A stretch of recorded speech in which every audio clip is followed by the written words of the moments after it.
All righty. Good morning, everybody, or good afternoon, depending on where and when you watch this. I've been looking forward to this show or this interview for quite a while. One of our prior guests, or actually, I say future guest, got me in touch with Ed. He got onto me for saying Mr. Ed. Ed. Larry Chambers, and he's going to be end up joining us later. But I was just absolutely amazed once I was able to get his book in, which is in the show notes already. Um, Jungle Ghost, Walking Point in Vietnam. And Mr. Ed was there from June of 1969 to June of 1971 with the 1st Air Cavalry Division.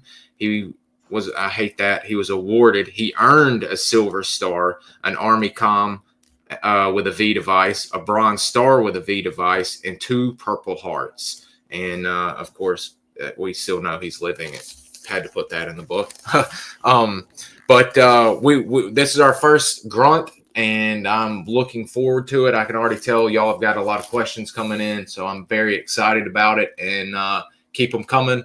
And without further ado, we're just going to jump right in here and start it off.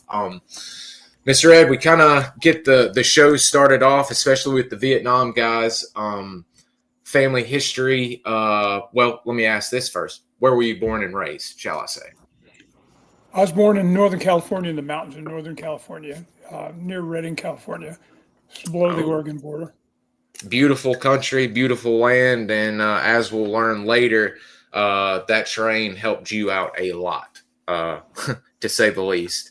And you being up outside of what most people consider California, LA and Santa Barbara and all of that, but they forget Northern California is, I hate saying it, it's almost like the Alabama of California. I mean, it's country folks, farmers, workers, and all of that, mountain folk and such. So you got a lot of time by yourself, hunting, fishing. Can you tell us a little bit about what it was like growing up out there in the country and in God's country, shall we say? Well, my dad worked road construction, so wherever the jobs were, that's where he went, and he moved us with him. So I moved like 3 times one school year, but he always found a place out, usually near a river, sometimes a cabin, sometimes an outdoor toilet. Wherever it was, we'd find a place, and then we'd live there. But the place that was home for me was my grandmother's cabin. She lived on a mining claim on the other side of the Trinity River. No neighbors on that side of the river, and hardly any neighbors on the other side of the river. As a hanging cable bridge, you'd walk across the bridge to the cabin. We eventually put in a water tank and gave her running water. But that's where, that was the place where I spent most of my time. That was the one place that didn't change. And when my grandfather died, I would spend a lot of summers with my grandmother, and no kids, just me, my grandmother, and the orchard. And then I would take my 22 and just go in the mountains, and I would hike and find old places, old cabins, old mines, go for miles. Sometimes get back. Sometimes it'd be dark when I got back, and I'd be sliding down those mountainsides, hoping I didn't run into rattlesnakes. And I just spent a lot of time like that. And because of that, I didn't have any friends to run around with. I didn't have any mirrors. There was just me. And so I just forget who I was. I just go out and just be there. And, you listen and you learn and you sneak up on ridge lines. And it was a pretty good life for a kid.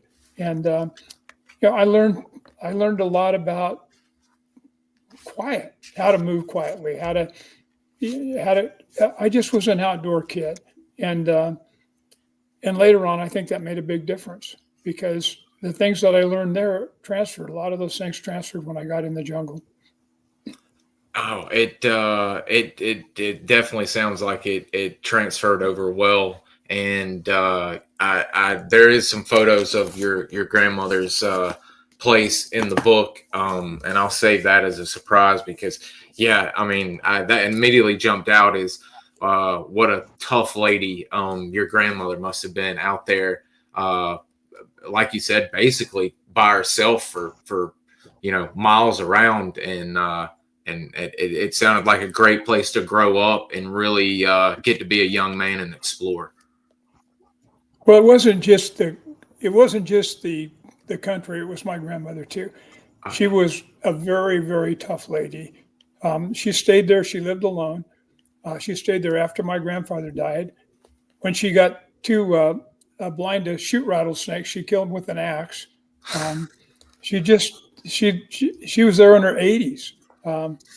Just a really, really tough lady. She buried 4 of her kids. She just did it. She was just one of the toughest people I ever knew. That gosh, and I mean your family is a tough family, and we always like to kind of ask. As I said earlier, I was a little ahead of myself talking about the Vietnam vets and maybe family history in the military. And wasn't your dad a WW2 vet? He was, in fact, my grandmother said goodbye to my dad when he left to fight World War II, the same place that she said goodbye to me. Wow. Stood on the other side of that river and said goodbye. 2 times, and I can only imagine the heartbreak and worry each time, thinking she'd never get either one of you back. Yeah, I used to write her letters in Vietnam telling her how safe I was because I didn't know if she was going to live. She was well into her 80s. I didn't know if she was going to live to see me home, and I didn't want her. I wanted her to die worrying about me. I told her how safe it was all the time. I think a lot of us did that. I talked to my dad later. He asked my sister one time. He said, "What's going on?" They called me Bucky. That was my family name. He said, "What's going on with Bucky?" And she said, "Oh, he's just fine." And she said, "No, Evelyn," he said, "I want to know," because he knew I was writing him happy letters because that's what he did. So I had written her one letter. I said, I'm going to write this letter in case I don't come home. I want people to know. But other than that, I just wrote happy letters. Hey, everything's fine here. Quiet. I think a lot of us did that. Why put the Worry, people back home through what you were going through? Absolutely, they're getting enough of it on the news to worry about without you worrying them even more. Yeah. Yes. I can remember Dad telling me about those letters back home, and I mean, speaking of, I don't want to wait. One more thing then. Absolutely. Then you had the other guys. Some of the guys in the rear writing letters about how all the action they had, how tough it was. So you never knew. I mean, I was lying one way, I really was, and they were lying another way. So, but I think I had a good reason for doing what I was doing. I don't know what they did. Absolutely, those Remington Raiders and their war exploits back at the base. Jeez, I mean, it's very interesting. You've got. I mean, stuff is on the news, and I'm not going to give away, as I mentioned, a lot from the book. But you're seeing the Tet, the massacre at My Lai on the news. You work some construction. You're doing a little junior college, and the draft is looming. And I know a lot of guys wanted to be a master of their fate, in a lack of a better terms, and not be drafted. What was going through your head? Were you wanting to actively join, or what was on your mind? I wish I could tell you. I was just a teenager. I don't know. I think I was like a lot of boys that have kind of a strong sense of adventure, and I didn't have any idea what I wanted to do in life. I didn't. My dad worked construction, and we were, sometimes he didn't work, and sometimes he was be unemployed, and I didn't any worry about the family because we didn't have things other people had, and I didn't want to be like that. So I thought I'd go to college. I did well in school, not well in terms of grades, but whenever they tested at the end of the year, I did really well. So I was learning. I just, but I wasn't. I just wasn't serious enough about it. So when I went to college, I played a couple of years of football, and after the end of my second year of football, I was on academic probation. GPA. So I was going to lose my draft deferment, and I had a girl that was special, and I knew that I wasn't ready for any of that. So I just went down and enlisted for 2 years. I knew I was going to get drafted anyway, so I just went down and enlisted for 2 years. But there wasn't a lot of thinking involved in that. It was just like putting myself in a hole and then running away, because that's what I did. Did you have any other thoughts on a branch? Was it Army all the way? No thoughts with the Corps or the Navy or any of the like? Straight up Army? No, for me it was 2 years. I would go for 2 years. When I went down, I saw by the recruiting office, and these guys became my best friends immediately. These two guys, and they were telling me, "Hey, we had our test scores back then. You would test for the Army, and so that was just everybody tested. So they had my test scores, and they said, "Hey, we can put you anywhere you want. You can do whatever you want, but you have to sign up for 3 years to get a guaranteed MOS." That's and I wasn't going to do it. I just said no, 2 years. So that's what I did.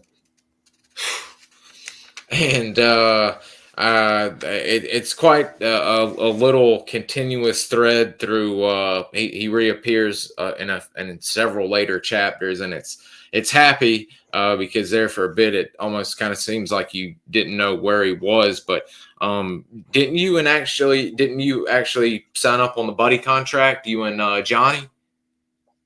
No, my buddy. I didn't tell anybody that I was going to go because. Guys from my high school already died in Vietnam. And I knew that I had some friends that if I said, "Hey, I'm going," they might want to decide they were going to go.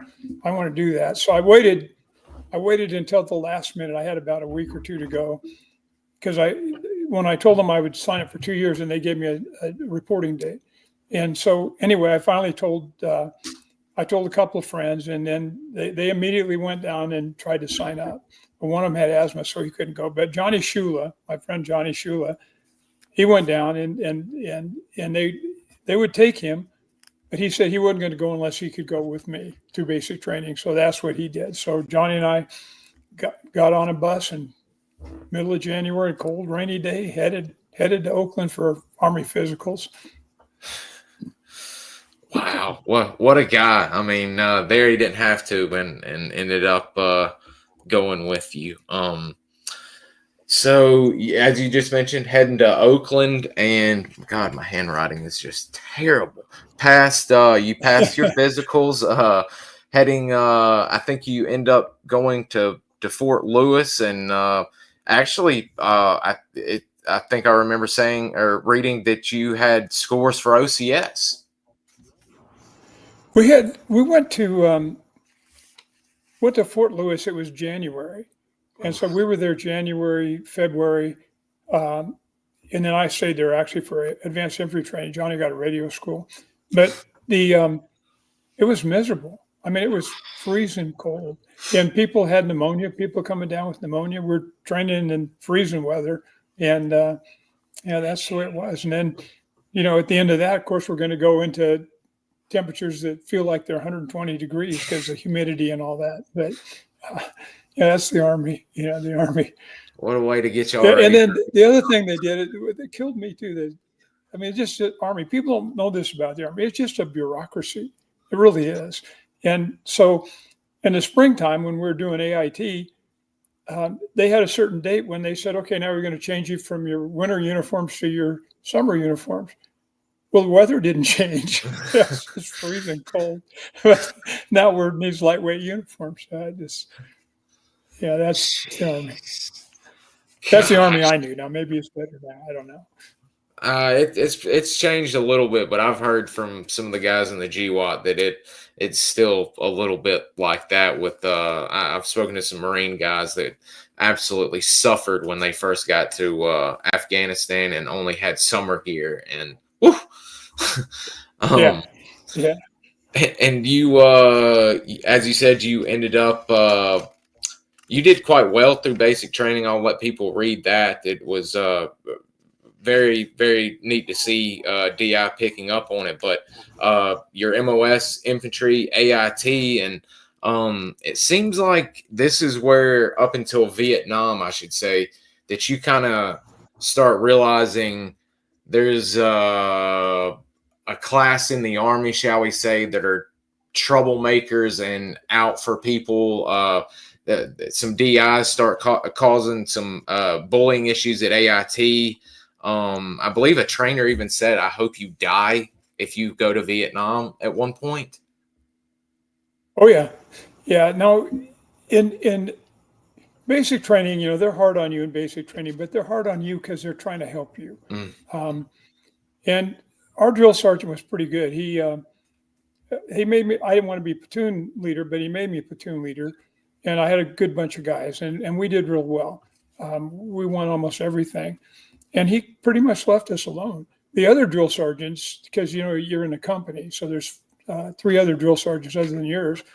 He left us alone, but they just rode us like crazy, especially me. They didn't like me. And I was, I was just for my guys. That's what you do. And I treated them with a lot of respect, and they treated me with a lot of respect, and we had a good group. But then when I got to advanced infantry training, I had 2 bad guys. The head drill sergeant he was on drugs, and he was a big man, and he carried this gnarly walking stick. Ooh. And he never showed up for stuff, but when he did, every time he got behind you, your skin would crawl. I mean, everybody was afraid of that guy. And then the guy that was running us was just a punk. I mean, he was one of these guys. He wouldn't have had any power if he wasn't some officer training, I guess, whatever he was. Anyway, and he would just demean people constantly. And when I first got there, they made me a squad leader, and then they busted me from that really fast. And then, so I was just one of the guys, which I kind of liked. But anyway, one day he's out blaring this bullhorn at us. It was under some wires, so it screeched, and he was just screeching it at us. And a bunch of guys got together and chanted something at him. I didn't do it. And so he told everybody to get down in front leaning rest position. So they all did, and I didn't. And I said, "Hey, you got what you deserve." I said, number 1, I didn't do it. Number 2, you got what you deserve. So he had everybody else get up, and he gave me a direct order to get down in front leaning rest position. So you don't disobey a direct order. I mean, that's a court-martial offense, even from in there. So I did it. And then he waited. He wanted me to get real weak and collapse. I'm sitting on gravel, but I thought, I'm going to last as long as I could. So I just stayed up. I could do that. I stayed up for a long, long, long time. And I knew he had to get us somewhere sometime. And when I saw him look at his watch, I was about to collapse, but I didn't. And I saw him look at his watch. I thought I had him. And he thought I had him too. So then he started coming over, yelling at me and saying things to me. And I was giving it back. And then he finally told me, he said, "Man," he said, "I hope you die in Vietnam."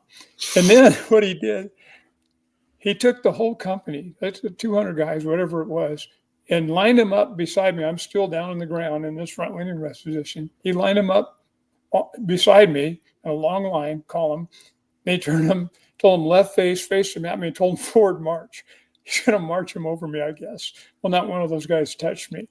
And so anyway, then when I got back to, but he had to get us somewhere. So he finally got us somewhere.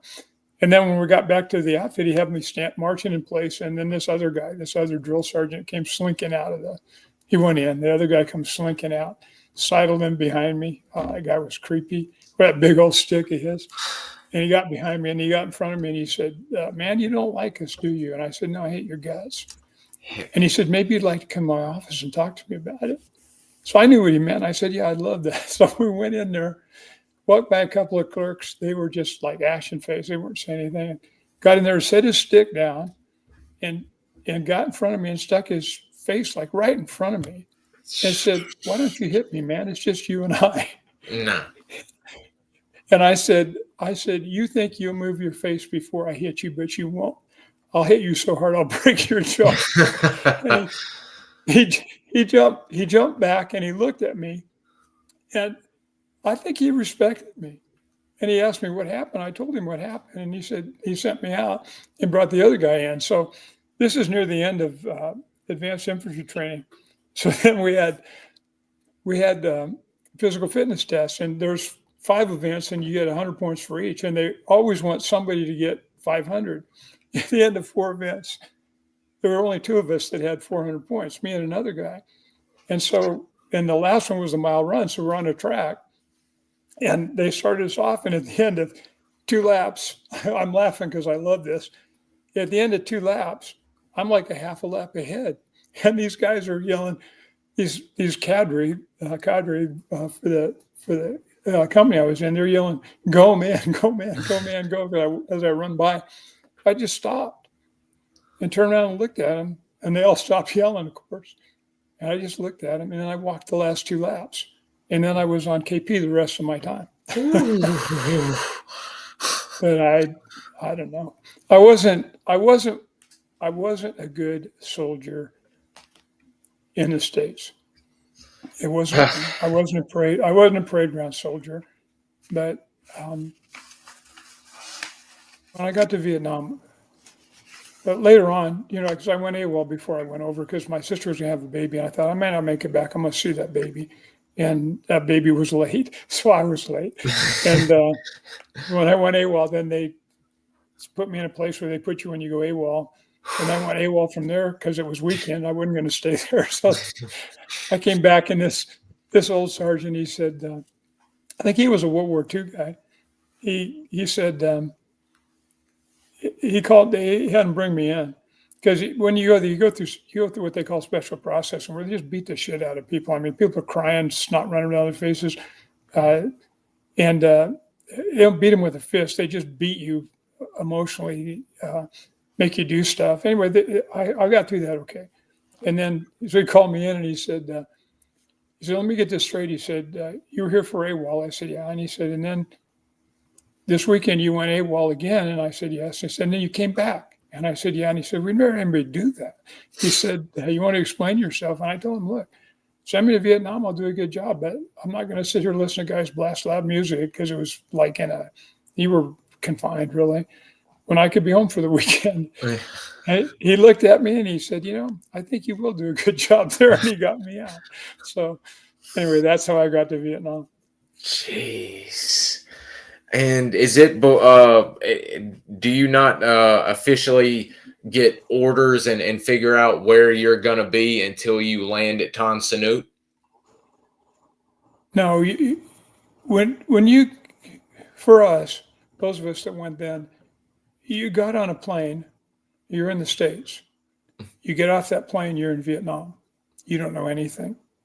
There's no, they don't tell you anything. You just get off the plane, and you're at the airport, and they herd you somewhere, and then you get on a bus and you go somewhere. You don't know anything. When I got there, I didn't know. I'd never been in a war.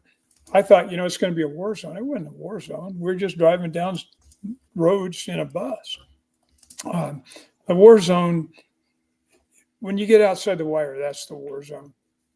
Most people didn't get outside the wire. Or even if you got to an LZ, what we call, not the landing zone like when you land in the jungle, but they had concertina wire, berms, bunkers, those places. They had those. And those guys, that's a war zone too. But, most places in Vietnam you were probably almost as safe as you would have been anywhere in the States. It's only when you get near the jungles, get in the outlying areas, or when they'll shoot rockets into those places. So there's a chance that you're going to get killed, but it's not the same. Man. So when you finally land, and the book got great detail on what it's like getting into Vietnam, and just the smell, the heat, just a totally different atmosphere from literally on the plane to getting off is drastically different.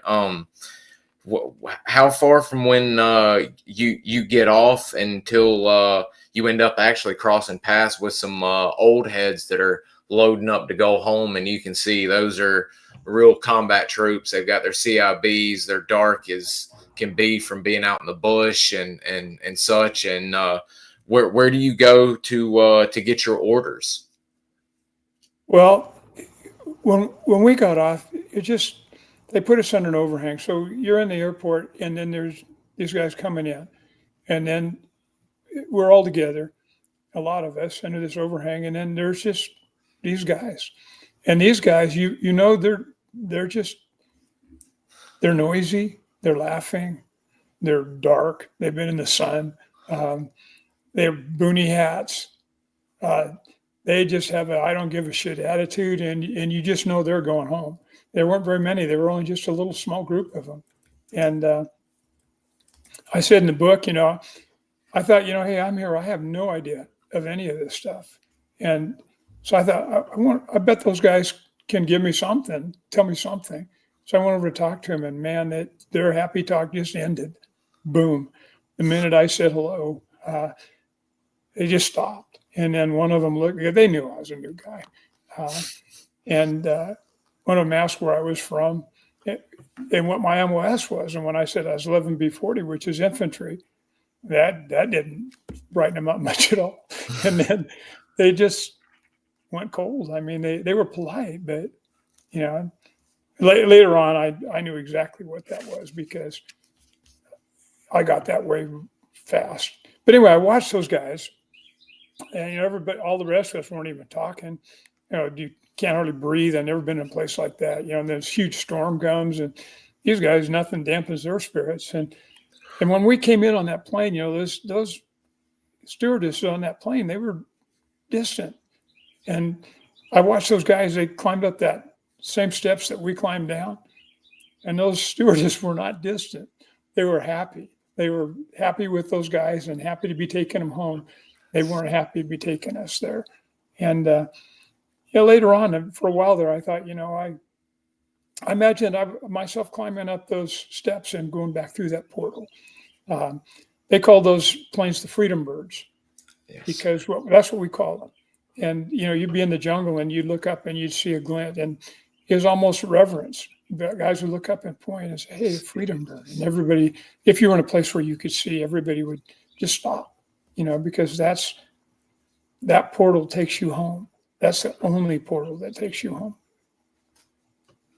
I can't imagine getting off it. You might not know it, but getting back and seeing that Freedom Bird. I've got a few shots from some of the SF men I know, and it's like they stopped what they were doing to immediately take the picture on the bird they were getting on to go home. And I can't imagine that feeling that for you guys making it and getting back to that same exact spot and getting home. It's just amazing. Well, you dream about it. A lot of guys don't make it. But after that, they just load you on buses, and they just bus you. Well, I didn't know where I was going to go. They probably didn't know where they were going to send me. When I got there, I just got on a bus, and the bus that I was on went to the first Cav in Benoit. So we rode this bus down these streets and ended up at the first Cav training center. And that's where I stayed for 3 or 4 days. And then they kept some of us back, what they called a newly formed ready response group. And basically what that was so that they would have guys that had gone through their training already for when some company needed replacements really fast. So that wasn't too encouraging because we kind of understood there were probably about 10 of us or 12 of us that were in there. We probably understood why a company would need reinforcements pretty fast. And so that's where we stayed. And that was good because I had like a week and a half there. And I would wander the base, and they had an enlisted men's club, and a guy that I got friends with named Rennie Gamache and I, we would stop by there, and you'd get to talk to guys that had been in the jungle or hear them talk, and they'd tell war stories, and I listened to every one of those war stories, and I picked up things from listening to those war stories that kept me alive my first day in the jungle, and anyway, so I was lucky on that.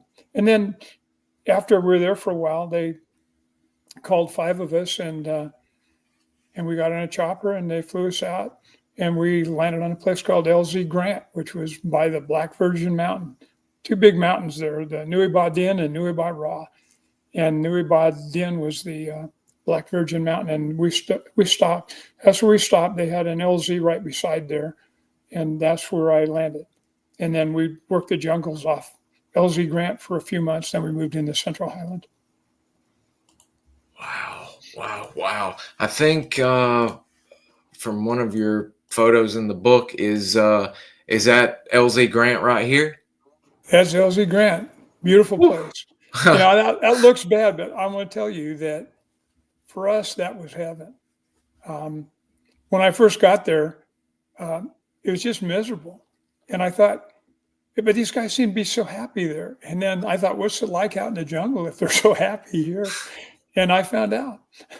And after a while, coming back to the LZ, be like having a vacation, the most beautiful place you could imagine, because nobody's shooting at you, and you've got food and water, and you're not humping the jungle. So anyway, that was LZ. That's LZ Grant. And aren't you another character that stays thankfully through the entire book?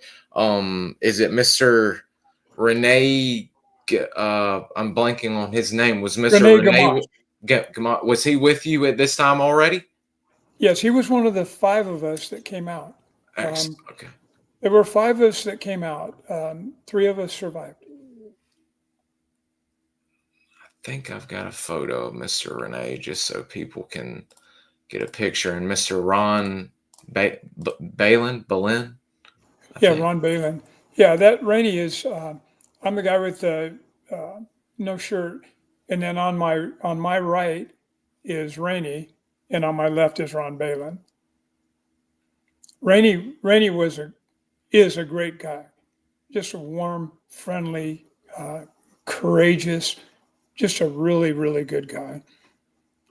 It comes through in the book. Both of those men are great, and question later on will come up because you mentioned some schools and opportunities that come up, and you happen to pass on, but Renee takes up the offer and goes on with it. But so as you finally get to LZ Grant,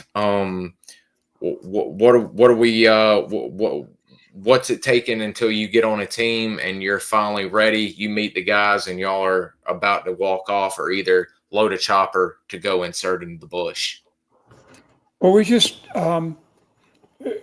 it's funny because you would think, or I would think, that when you get there that you're going to get kind of, hey, look, here's what's going, here's what I expect. No, none of that.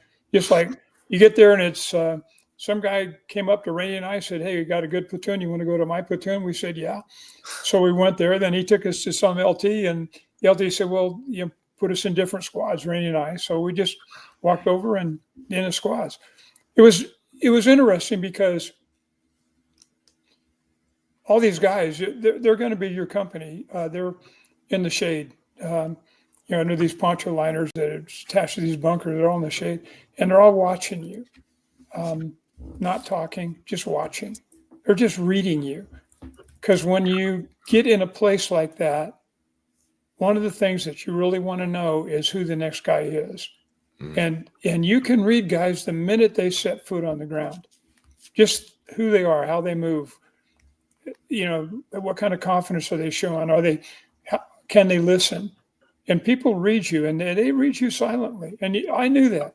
We're walking along because we're going to where we're going to be, and people just watching, and they're not just looking at you, they're reading you. You can see it's really intense.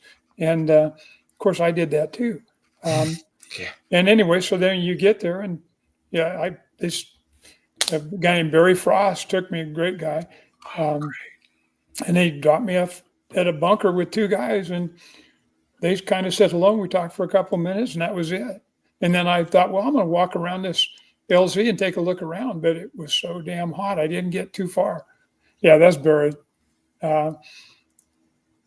New Yorker. And Barry didn't stay there long. He was there maybe a month and a half or so while I was there. But Barry, when I was there, Barry was the heart of the platoon. He was really smart. People looked up to him, and he was a good role model. He was a good man. Wow. He looks like a good trooper. In the background, I don't know if you can see it. The guy on his, where your cursor is right there, that's little Joe. And then if you go, I can't recognize some of these guys from these pictures, but I recognize that. I'm somewhere over there, but it's further over to the right there somewhere. But what they're standing in is muck. And what that muck is, you can't see it, but in front of Barry and to his left is a bomb crater. And there's a whole series of bomb craters. And what we're standing in is stuff that got blown out of this used to be jungle where he's standing. And that bomb that created that crater blew all those trees out and dropped a bunch of muck in there. So we're standing in muck. It was an arclight bomb run. And and what they had us doing at that particular moment, I think, is we were checking out that bomb run to see what we could determine in terms of what they had blown up, and digging through stuff, and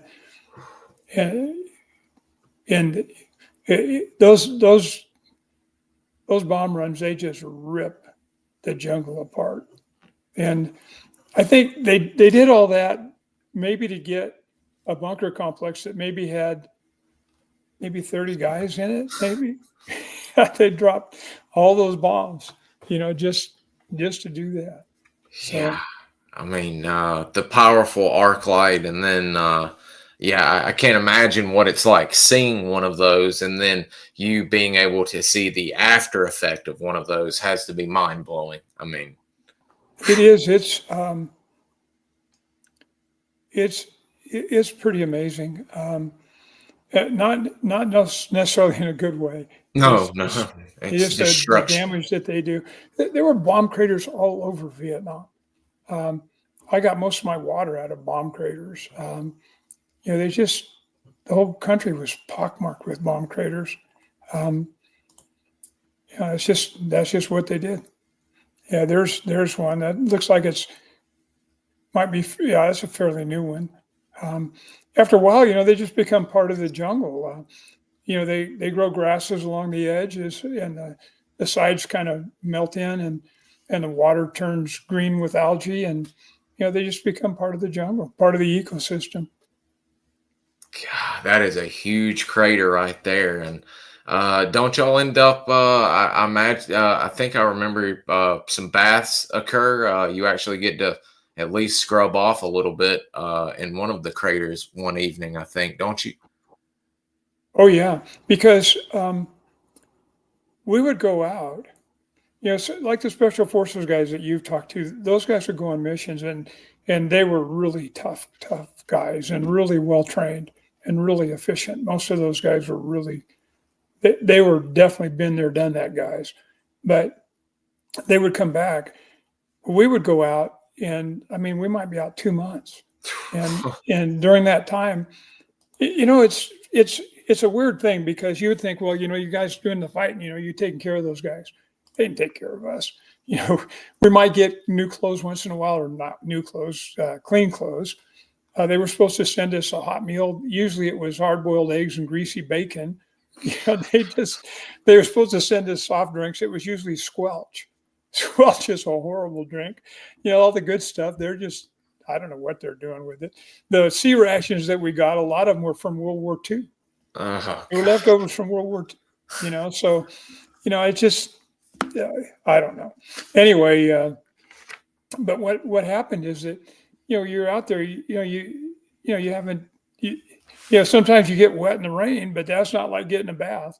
No. And so, boy, I'll tell you, if you get in a bomb crater, just rip off your clothes and get in that bomb crater and cool down a little bit, because the hot water on top would be hot, but it'd be cooler underneath. So those times when we could do that was great. And for me, I learned very quickly to pack light, and packing light meant going hungry and going thirsty. And so I would drink. I would pack light, and if I found water, I would drink it. We had iodine tablets. I didn't use them. I just drank the water. But I had drank water. I've been drinking water out of mountain streams and stuff since I was a little kid, and I think my system was pretty immune to it, so I never got sick from it. But I would drink that water. And sometimes you'd load a canteen full of it. And then when you drank the water, you drank it, make 3/4 empty, and then you'd get to mud because, because you picked up, that's how muddy the water was. But then you'd have to wash it out and fill that canteen again. But you do what you have to, because wait'll make you tired, and tired makes you careless. And being hungry and thirsty doesn't make you careless. That's a good point in your book that you after some of your I think it's literally after the first time you go out and you immediately say how heavy it is, and you're lagging. It's just a load on you, and then you start thinking, I've got to do something not only for myself carrying this, but also if I'm wanting to not make as much noise and be as loud as people behind me, I've got to lighten the load to where I can keep moving ahead and stay as quiet as I possibly can. I found that to be a very interesting book, and how you visualized the problem, saw what needed to be done, and started making your body acclimate to lower levels of food intake and water intake to keep you driving on and keep you sharp while on point. I not only did that, I knew I was going to be miserable. I knew that. I got rid of a poncho, the rubber poncho that keeps you dry. I got rid of it. I got guys had air mattresses. I didn't have an air mattress. I had, whenever on log day, when guys had to have help standing up. Could you explain log day before you go on for us? We're not familiar with what log day means. Logistics. It's every 3 days they would resupply us. So they would bring in a chopper with resupplies. They'd bring water, food, grenades, ammunition, whatever, be on that chopper. And so that was the day when guys were packing heaviest, because you'd have full supply of food and water and all that stuff. But anyway, on log days, guys had 80-pound packs and heavier. And they would strap on their pack, and you would have to help them stand up, or they'd have to lean over, get on hands and knees and pry themselves up. But I could just take my pack with one arm, throw it over my shoulder, and put my other arm through it, because I wouldn't carry hardly anything. And that was a choice. I'm going to be wet. I'm going to be miserable. I'm going to be hungry. I might run out of water, but I'm not going to be exhausted. And that was a choice. And because I was walking point, and, your odds are bad enough walking point anyway. But if you're exhausted, physically exhausted, that's even worse. So, and I learned that the first time I went light, and then I went super light. And the first time I went super light, I didn't know if I was going to be able to make it to the next log day. And I did. And when I did, I knew that I could do it. And then I just kept doing it. And I did pay. I mean, I had some terrible thirsts where I ran out of water. And I never borrowed water from anybody. I never begged a drink from anybody. I never even considered it. That was, other guys, I guess, did, but I didn't, because that's their insurance. I'm not taking their insurance. So you just suffer. And suffer's part of it. We all suffered. It was a very, very, very hard life. And when I first went out, I mean, I'm pretty strong and pretty athletic. And when I first went out and we're packing that heavy, I was packing heavy then, first time. And I was amazed that so many of us could do it, that they could do it. The jungle, you adapt to the jungle. The jungle doesn't adapt to you. You just adapt. And those guys, and I'm going to say this because it's absolutely true. A lot of guys feel like they didn't do enough in Vietnam, or they could have done more. That's bullshit. And I don't believe in heroes either. I just don't believe that. Everybody that set foot in that jungle, where the jungle's dangerous and the NVA are super deadly. And this took one step after another. Everybody that did that, they should be proud. Just that. Those guys showed real courage. They handled fear, they handled misery, loneliness, facing death. Everybody that set foot in that jungle, I just admire the hell out of them. And everybody with me got a combat infantryman's badge. And that's the badge that they don't give away. That's the one. In order to get that, you have to have been shot at in combat. Everybody with me got that. Wow. That's every vet we've spoken to that was in combat, the CIB inevitably is the top of their list, even if they've got silver stars or whatever. The CIB is. I don't give a shit about those other things. I mean, the reason I know guys earn those, enlisted guys earn those, but I know officers get them all the time. They just give them. Officer has to put you in for it. Guess what? 2 officers put each other in for it. That's how that works. And the other thing is, and it's true. I've had officers that that they got those. I'm just happy for them because they were gutsy guys, and they were with us, and they were willing to take a bullet for us. But then a lot of guys who weren't like that, they got them too. But the standard for what is considered courageous for an officer is different than what's considered courageous for us. Because if an officer came up and walked point, well, that's pretty damn gutsy. Well, hell, we walk point all the time. That's the Army. The Army has it tiers.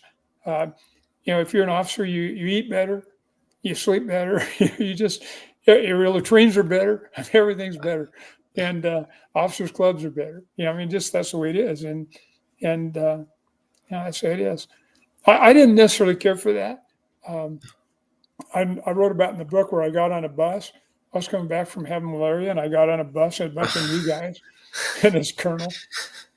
And these new guys, they're just scared shitless. They're just brand new, and they don't know where they're going. I've been there. And they're like 3 to a seat, and they've all their gear packed alongside them and on their laps and stuff. And front right seat is this dumbass lieutenant colonel.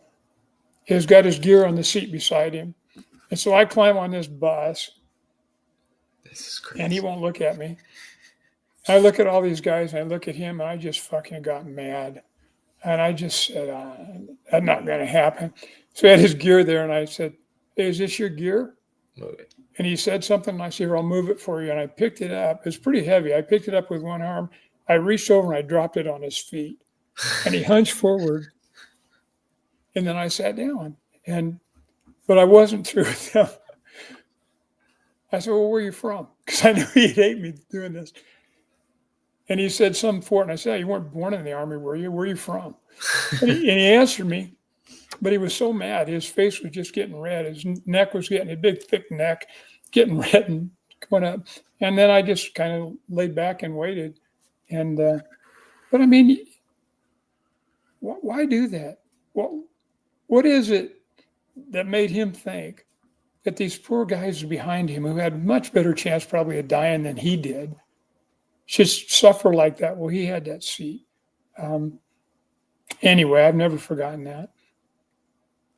And I only wish I could have done more to him. And he never said anything. And he never said anything because this is Vietnam. And he didn't know anything either.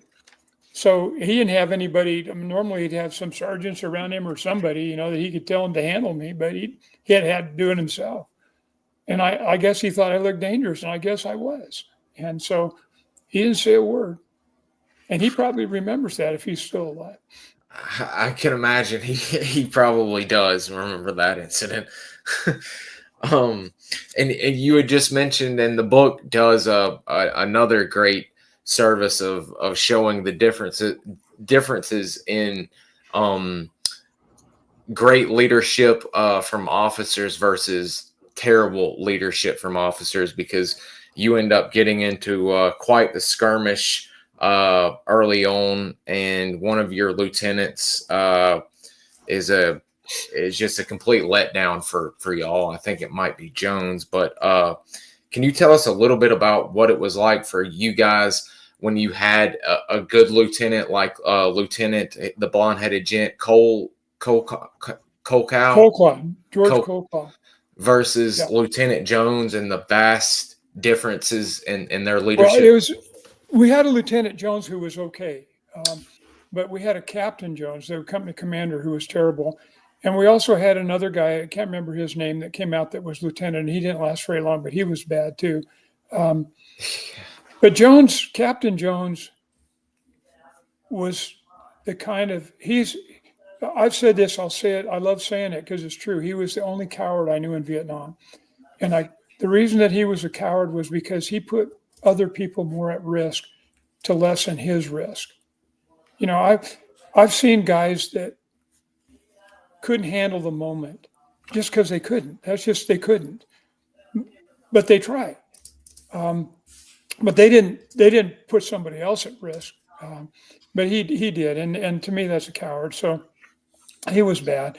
And we had like George Colclaw and Peter Valls. Peter Valls was another captain I had later on, and George Colclaw was lieutenant. Both of those guys could ask me to do something, and I would probably do it, just because of the respect I had for them. And George Colclaw, I think he cared more about my living and dying than I did at one point. He was a guy, he would have died for us. That guy right there, that skinny little guy right there. He looked like a kid, but he wasn't. He went through Ranger School, smart, competent, and caring. He was a real leader. At that point when he was our platoon leader, guys were trying to get in our platoon. Well, we had a good reputation, but I think part of it was just George. You know, he stayed in the Army, became a lieutenant colonel, ended up being the CEO of Smith & Wesson. Wow. Yeah, no, he was one of those. He actually packed a law book with him when he was in Vietnam. I mean, who packed a law book through the jungle? He did. But he had a lot of respect for him. I remember at one point we were going to get some kind of inspection in the jungle. They were going to have guys come out and inspect us in the jungle, and they wanted us to shave. And I said, I'm not going to do it, because I'm not going to pretend things are different out here. And Quinlan, my backup, my Kentucky guy, backup, he said, I'm not either. And we weren't. And then George Colclaw came up, LT Colclaw came up, and just before they were there, and he said, you know, would you do it for me? And I said, okay. So I shaved. But I wouldn't, he never could have made me shave, but he could ask me to, and I did. And what George would do is he would, if you had to do something really dangerous, he wouldn't say, I want you to do that. He would say, do you want to do that? You think we can do that? You know, he's the kind of guy that that's real leadership. And when he came, he didn't come in and say, we're going to do it my way. He came in and said, you guys are doing pretty good. Just tell me how. And that's who he was. And that's smart. You know, in the first Cav, it's stupid Army stuff again. We were out there for up to a year. The officers came for 6 months, which meant 5 months. So every 5 months you get somebody who doesn't know anything that's in charge. And the way that worked was, fortunately, we had guys like Walter Morris, called him Walt the Mailman, who was the RTO. He was carrying a radio. Well, those guys can help them if they'll listen. And the same thing with Ron Balin. He carried a radio eventually. So, you know, and then the other thing is that in my platoon, we didn't do stupid shit. You know, you could tell us to do it. We weren't going to do it. Just weren't. It's like there towards the end when y'all are needing to get to an LZ after your combat leaders course, and he comes up and he's like, hey, we've got to get here by this time. and I don't know if we can do it. I'm asking you, can we get everyone there safely, and can you lead us there? It's like that. I mean, he's coming straight to y'all who know if y'all can do it or not, and taking your voice on it if we should even attempt it or not. We had to go down this big, scary NVA trail, and we were in a place where every minute we were there, we were risk getting wiped out. And LT told me, he said, I've been walking point for most of 2 days. And he said, Ed, he said, they'll pull us out if we can get to this place before dark, before it gets dark. Do you think we can do it? But it wasn't get there safely. It was just, is it worth the risk? And I thought we could, and we did. But he was that guy. If I'd have said no, he would have worked with it. He was just, George Colclaw is one of the finest people you could ever meet. And you contrast that to a guy like Captain Jones. And at that point, too, we had a company commander named Peter Valtz. And he had gotten a battlefield commission, been a grunt, and got a battlefield commission. And he was a little crazy, but he was gutsy crazy. And so, he didn't ask you to do anything that he wouldn't have done. So, that's far different from a guy like Captain Jones, who would ask you to do things to protect himself that were just crazy risky for you, and just made him feel safe. I just had no respect for that guy.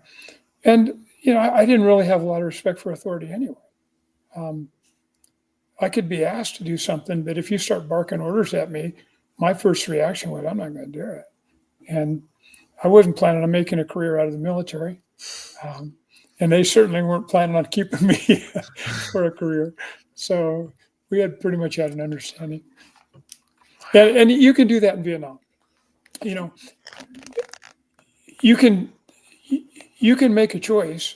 You can get an order and you can say no. And I think people that go into the military need to understand that the cost of saying no versus the cost of doing it. And, when your life's on the line, what's a court martial? And the other thing is too, if somebody orders you to do something and you say no because it's a horrible, horrible decision, and they want to court martial you later, they're going to think about it, because guess what comes out of the court martial? Why you said no. Mm-hmm. And sometimes that did not help them. So for me, I got by with some things because I was absolutely right. And they didn't like it. I called my first Jones, the first thing I said to him, and the last thing I said to him were, "You stupid son of a bitch." And that was my first day in the jungle. And he never did anything about it because of that. And the other thing is that when you're in a combat setting and you have value that you can help keep them alive too, you can get by with a lot. Mm-hmm. Because where are they going to find somebody like you? So, you have that. And, those are all decisions. And, I've thought about that, okay, when should somebody not follow an order? And you just have to, you can't have the inmates running the asylum. Mm-hmm. But on the other hand, you can't have Johnny Shula that went in with me, went in the Army with me. He got wounded, one that he's still dealing with. He got wounded because they had some 1 month long lieutenant that ordered them to do something that their sergeant who'd been around said, "Hey, we shouldn't do that." He said, "No, you're going to do it." So they did it. And because they did it, they got mortared. And Johnny got hurt and the other guy got killed. And, sometimes the Army hates it when you don't follow orders. before I went there, always, man, you're the kind of guy not going to follow orders. You're going to get your buddies killed.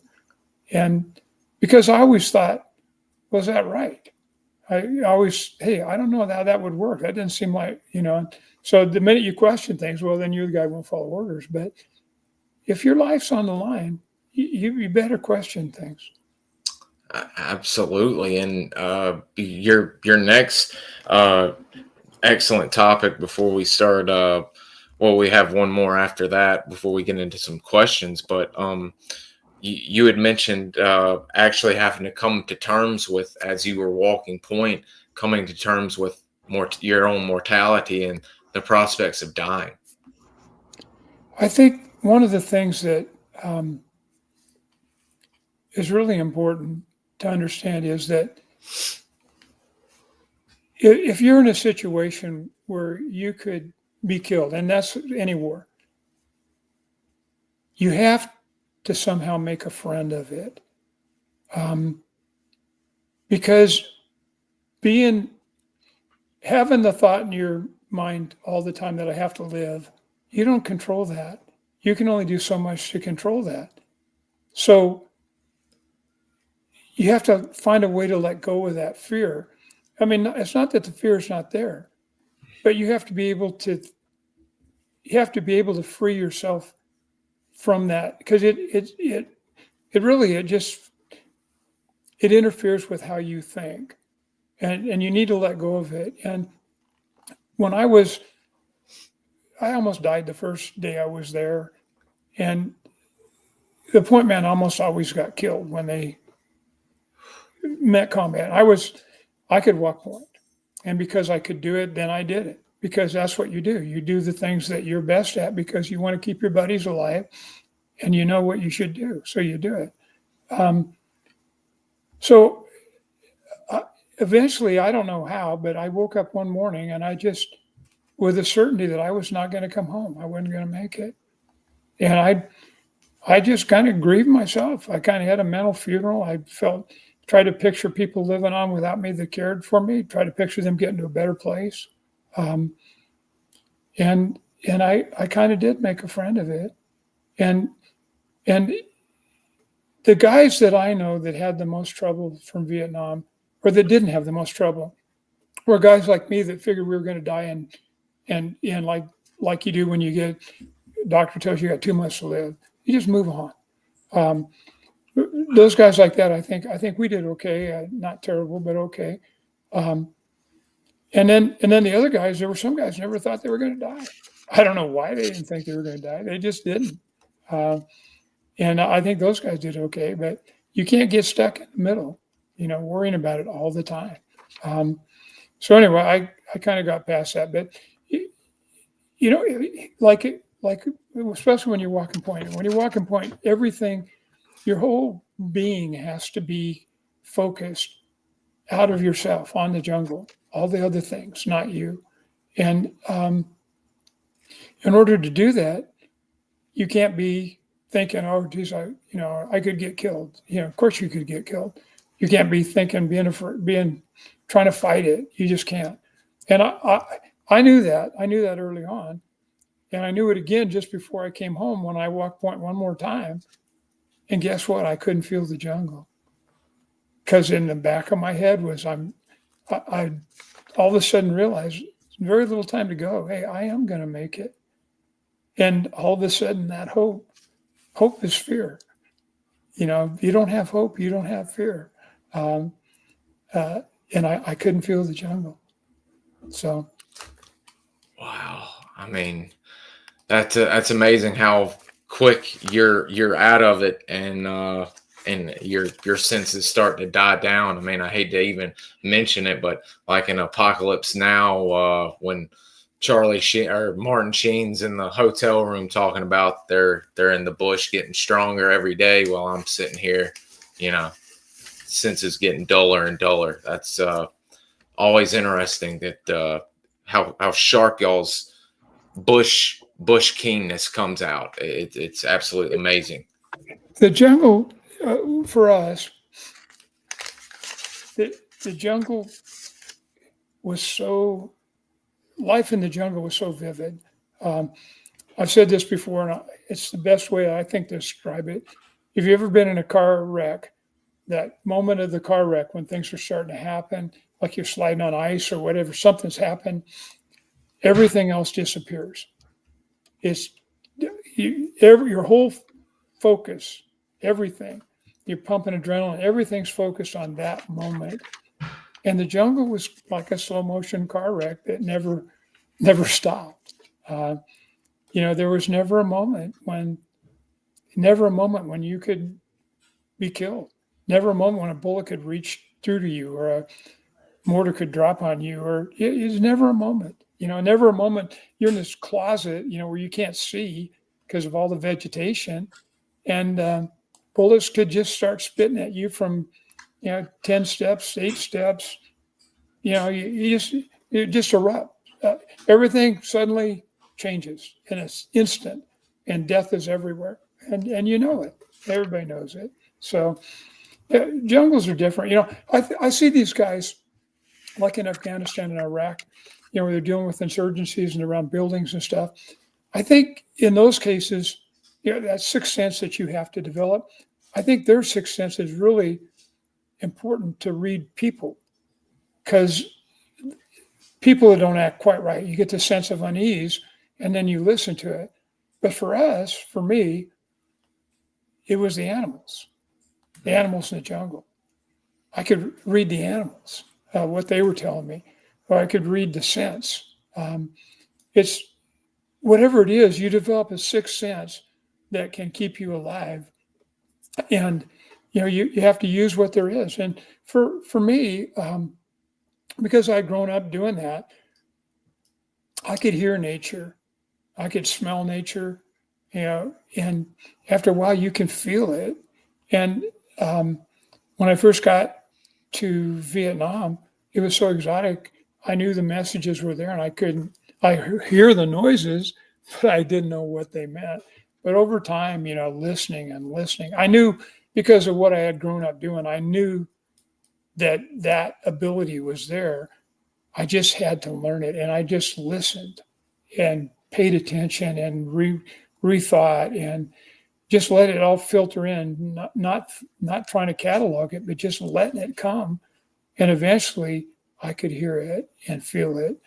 And then my chances of living went way up, because I could sense beyond my eyes and beyond their eyes. And that's, and the other thing is too, that adrenaline's a huge thing, but you can't pump huge amounts of adrenaline constantly. But when you get that little tinge of unease, that part of your brain that you can't talk to, but it can nudge you. When it's nudging you, you have that little sense of unease, all of a sudden adrenaline hits and everything gets really, really clear. You hear better, you see better, you smell better, and you think better. You think faster. And I got to the point where I didn't think in words. I thought in pictures and sounds. I didn't put names to them, put words to them. They just came. I just became like an animal. I think it became more like the jungle. It became jungled, I guess. And then when I came back, they sent me to combat leaders course. I don't know why. They sent me to combat leaders course, although they made me a squad leader early on. I outranked guys in my squad outranked me. But when I came back from my failing job as a colonel's orderly and a colonel's driver, oh Lord, they offered me a squad leader. I said no, but they still sent me to combat leaders course. But anyway, when I got there, they were lecturing, and I had a hard time following the words. In the jungle, all we did was whisper, and we didn't whisper much. And so I'm living in a wordless environment. All of a sudden they've thrown words at me, and I'm having a hard time. I can't quite do it. I'm sitting there seeing pictures of the jungle, and they're sending words at me. It's your brain changes to survive. And I said this in another podcast, but they did a study one time on how people react to danger. So they have the stimulus, which is the thing that evokes the fear, and it goes to a place here, in the brain, and then that brain sends it to the place here that can react, that can create movement. But in two of their subjects, it didn't go boom, boom. It just went boom. Both of those were combat soldiers. Their brains had rewired. They had formed new neural pathways. And that's what fear and threat does. It rewires your brain. And the other thing it does is, like for me, like if I get uneasy now, I pump adrenaline because some part of my brain understands that when I get uneasy, I'm in real danger. So I can get uneasy because I get in an argument with my wonderful wife, and I'm usually wrong, so that'll make me uneasy. But I get uneasy, and I'll be pumping adrenaline and make me sick, and you can't change some of those things. I mean, once your brain changes, it changes, and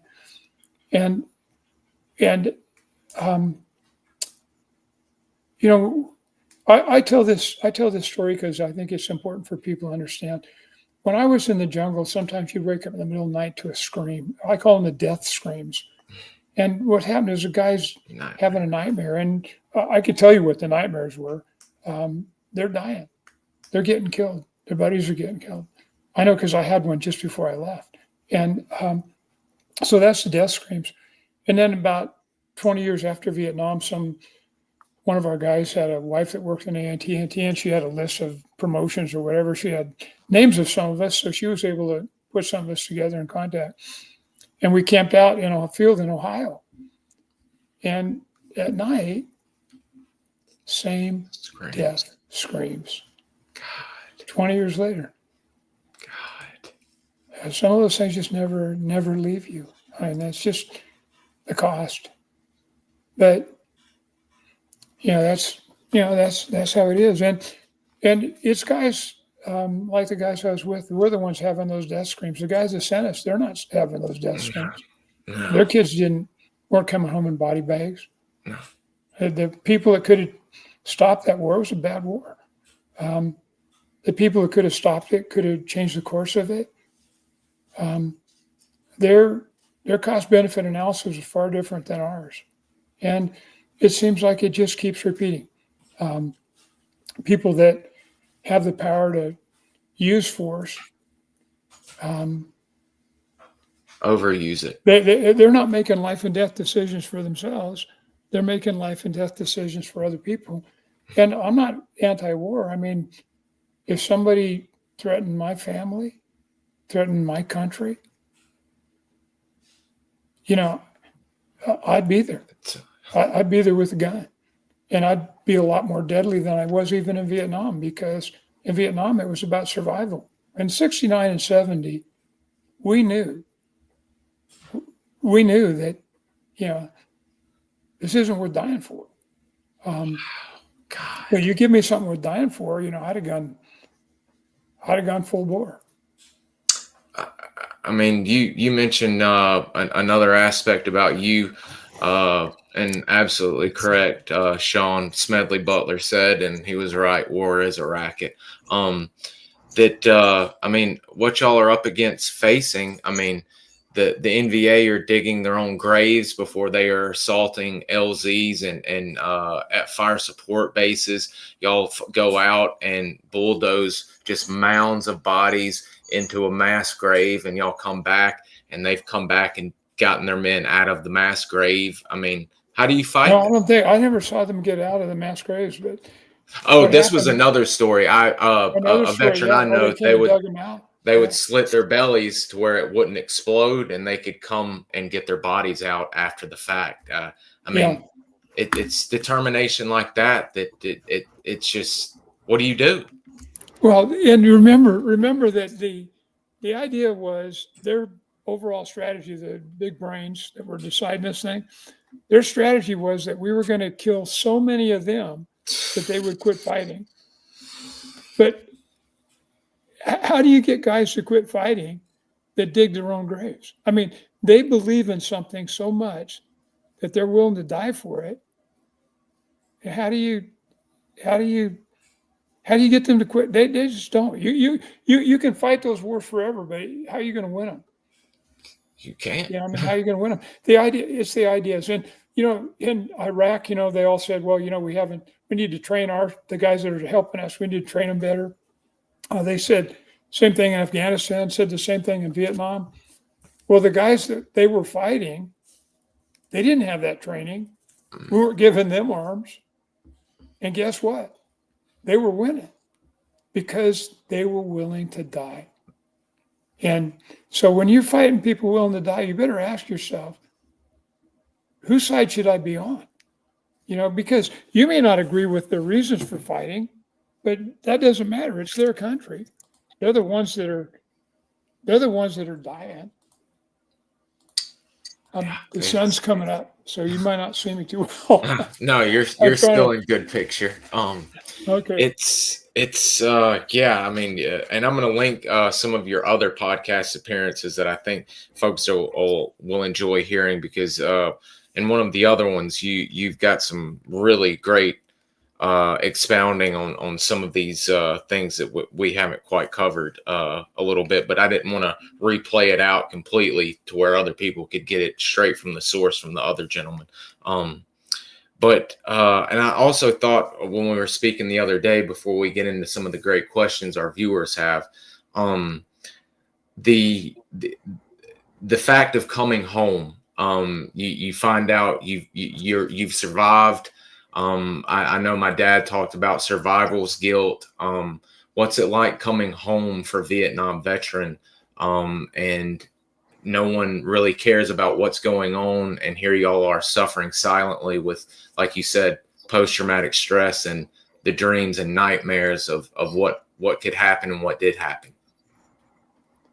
Yeah. Can you hear me, Bud? Yes, sir. Yes, sir. Okay. A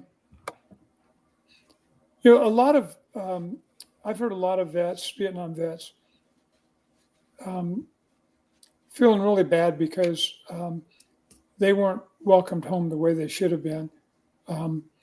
It's so silly to, we didn't choose that war, but we went. And when they put you in the middle of a war, you can hate that war, but survival is important. And the whys of the war don't matter when somebody's trying to kill you. So you just do your best to stay alive. And that means sometimes you have to kill other people, whether you intended to or not. I mean, whether you didn't know we were, I don't know. It's just, but those guys that feel like they weren't respected on the way home, they should have been respected. Because you can hate the war. You don't have to hate the soldiers that fight the war. I mean, they're just in it. But I don't know why it didn't bother me, because I didn't really care what other people thought. I mean, the people that protest against the war, they were right. The fact that they blamed the soldiers for it, that was kind of stupid. But the people that went to Canada, the people that got in the National Guard because they had connections, the people that got their doctors to give them outs, they made those choices. We made a different choice. The people I care about are the people who did what I did, that were there with me. I mean, I respect their opinions, and I think we respect each other. So, it's not, I just don't care. I don't care.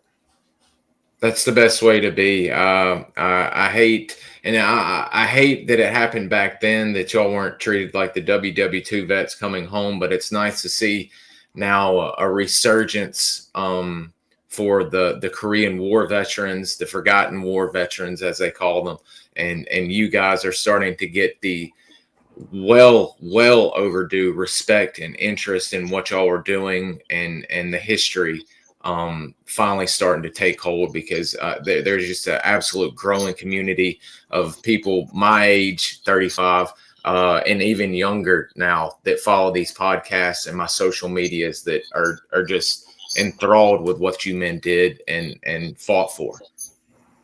Well, I think one thing that makes Vietnam interesting is it might be the last low-tech war. Mm-hmm. When we were in the jungle with the NVA, we were on even terms. less than even terms, because it was their terrain. They could decide when to fight, if to fight. They could ambush us. I said this before, and it's absolutely true. If you have two people trying to kill each other, and one of them's waiting in ambush and one of them's moving, which one has the advantage? The one that's moving is always at a disadvantage. And so, we didn't. Once you stepped under the canopy, in that gloomy, dim jungle under the canopy, where you could sometimes look up and not see the sky, only green.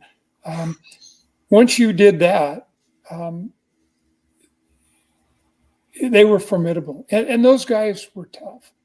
And they didn't have what we had. They had less than what we had. They were eating bamboo shoots. They were getting treated in underground bunkers that they dug by hand, without having all the medicine that they needed. They were suffering too. And I've said this, and it's true. We had more in common with those guys than the guys that sent us. And we're killing each other. And I understand from guys that have done it, that went back, that when they run into people that fought on the other side, there's a lot of respect on both sides. I never hated those guys. And that's the thing about fear. Fear can create anger and hatred. And you got to be careful of that. You have to know who you are when you enter a war, and you have to always remember who you are, because it's easy to become somebody different, and to talk yourself into thinking that's okay when it really isn't. You still have to keep that you that had those same values, that was that same. You still have to keep that. That's important. Because when you come home, it's you. You're bringing that home, Absolutely. And another thing that I like to inform people, that for some reason, even with your age group of people that aren't all that familiar, people like to say y'all lost to a bunch of farmers and everything, but people don't realize the NVA was they were the most experienced fighting army at this point in time, by what, 2 decades already, at least, of fighting the French. They fought the Chinese. They were undefeated. Formidable. And I want to say this too. 2 things. First of all, people that moan about how we lost the war, what did we lose?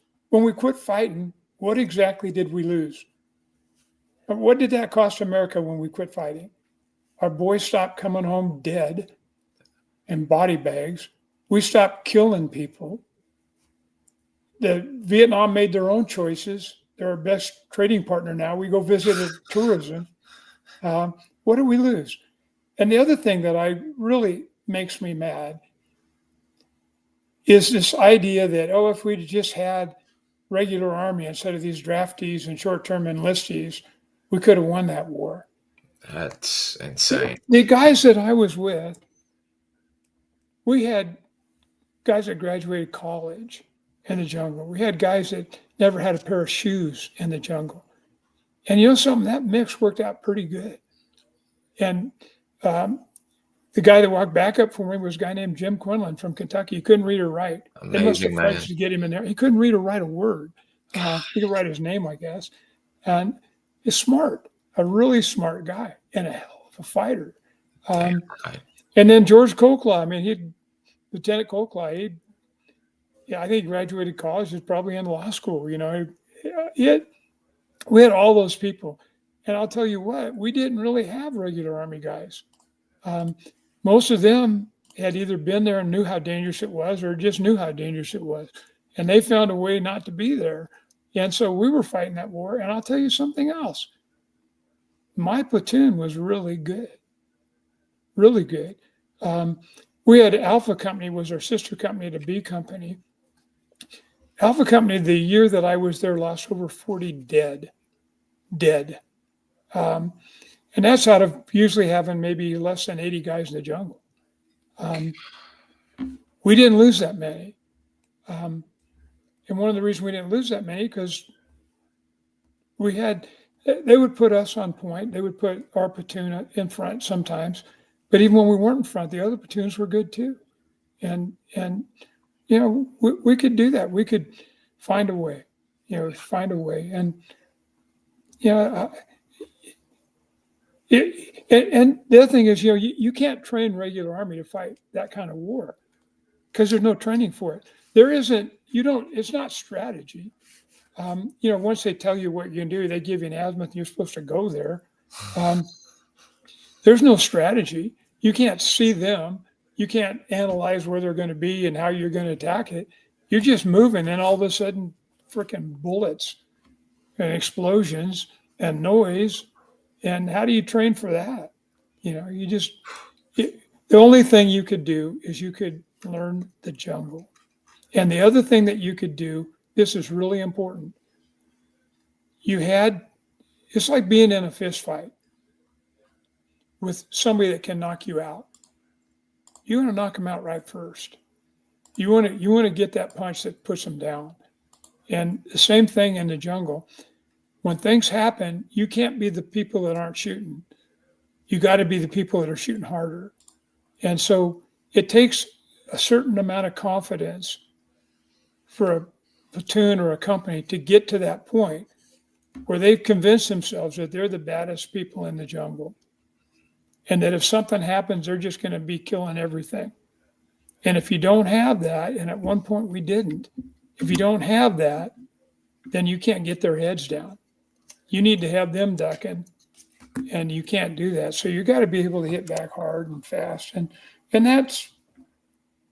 those are the things that, leadership counts. All the little things count to make that happen. It's a fantastic book, guys. There is so much more to cover in here that we didn't. I don't want to give away everything because it is just a fantastic story.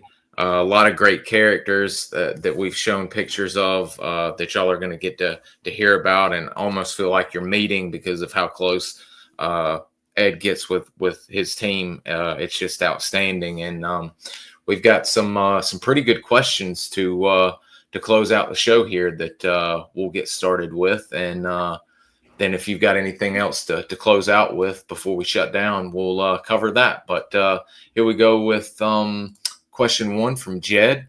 Curious to know if he spent any time at Camp Evans or if he started at Fulkven. Was he a part of Operation Liberty Canyon beginning October of 68?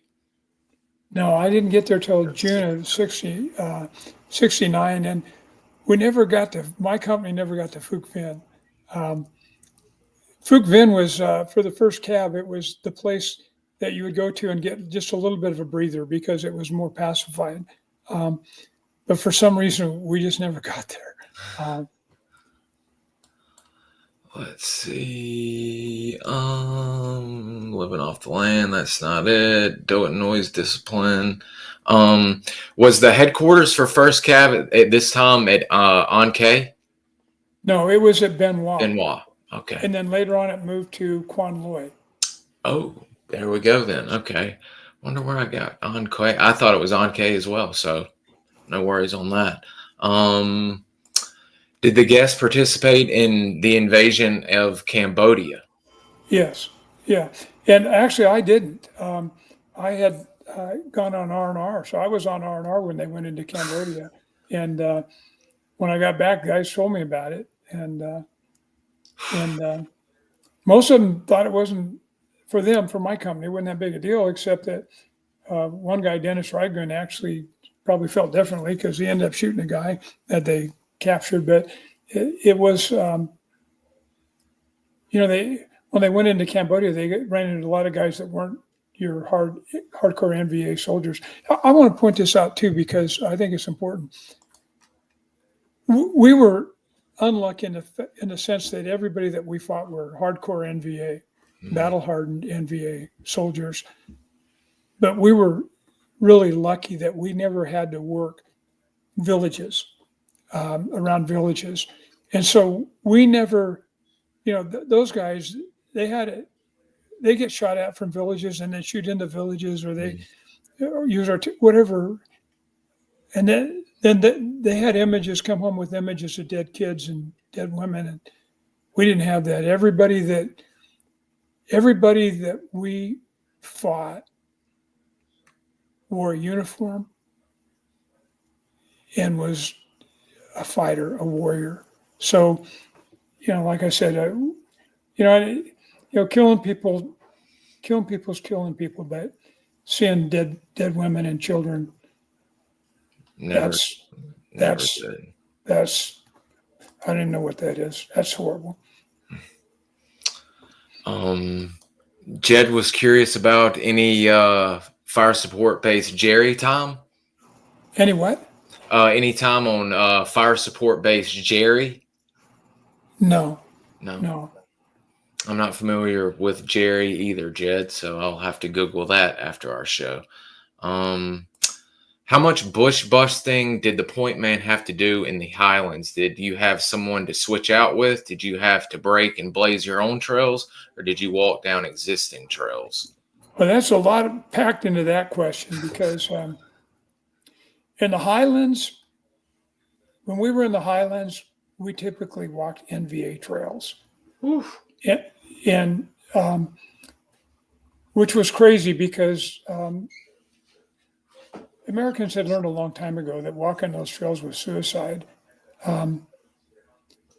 But once again, we had this Peter Valls captain who was a little crazy, and then we had George Goklaw, and we had this trail in the Central Highlands, and Quinlan and I were up there, and LT Goklaw came up and said, Ed, he said, Valls like to go down that trail a little ways, what do you think? And he was kind of inviting me to decline, but I was curious.